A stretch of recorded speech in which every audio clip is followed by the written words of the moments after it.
ભારત સરકારની એડીપી યોજના હેઠળ નર્મદામાં સમાજ સુરક્ષા કચેરી અને એલેમ્કોના સહયોગથી દિવ્યાંગ એસેસમેન્ટ કેમ્પ યોજાયો હતો, જેમાં દિવ્યાંગ લાભાર્થીઓને દિવ્યાંગતાની ટકાવારી આધારિત નોંધણી કરવામાં આવી હતી। આગામી દિવસોમાં આ લાભાર્થીઓને બેટરીવાળી સાયકલ, ચાલણ ઘોડી તથા જરૂરી કૃત્રિમ અંગ ભારત સરકારની એડીપી યોજના હેઠળ એલેમ્કો દ્વારા આપવામાં આવશે।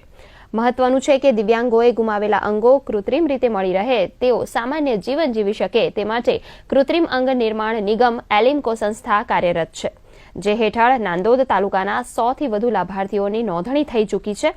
હવે જિલ્લાના અન્ય 4 તાલુકાઓ માટે કેમ્પ યોજાઈ રહ્યા છે।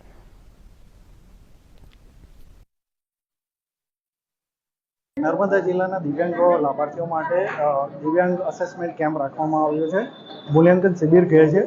તો આ શિબિરમાં એલેમ્કો સેન્ટ્રલમાંથી એલેમ્કોની ટીમ આખી આવેલી છે અને ટીમ દ્વારા નર્મદા જિલ્લાના નાંદોદ તાલુકાના આજે 100થી વધુ લાભાર્થીઓનો અસેસમેન્ટ કેમ્પ યોજાઈ રહ્યો છે અને આ કેમ્પમાં વિવિધ લાભાર્થીઓ બેનિફિશિયરીઝ છે એમનું અસેસમેન્ટ થશે અને વિવિધ પ્રકારના સાધન સહાય એમને મળી શકે, अपने जिला વધુમાં વધુ दिव्यांग लाभार्थियों ने आनो लाभ मिल सके एवो एक प्रयत्न चालू रह्यो छे। यहाँ के दिव्यांग भाइयों बहनों के लिए परीक्षण शिविर का आयोजन किया गया है।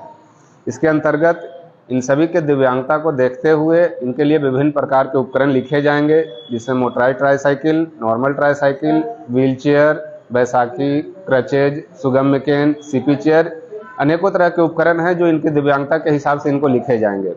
इसके पश्चात एक पुनः वितरण शिविर का आयोजन किया जाएगा, जिसमें सभी चिन्हित किए गए दिव्यांग भाइयों बहनों का उपकरण यहाँ पे आएंगे और उनको एक कार्यक्रम के माध्यम से उन्हें वितरण किए जाएंगे। सरकारे मने 100% दिव्यांग थी इलेक्ट्रिक गाड़ी आपवाना छे एनुं फॉर्म भरायेलुं छे, एनाथी मैं बहुत सहमत छूं ने बधा लाभार्थीओने बधाने लाभ मळे छे ने आ जिल्लामां घणी वखतो पहेला बी एवा प्रोग्रामो थई चूक्या छे, बधाने सहाय मळेली छे।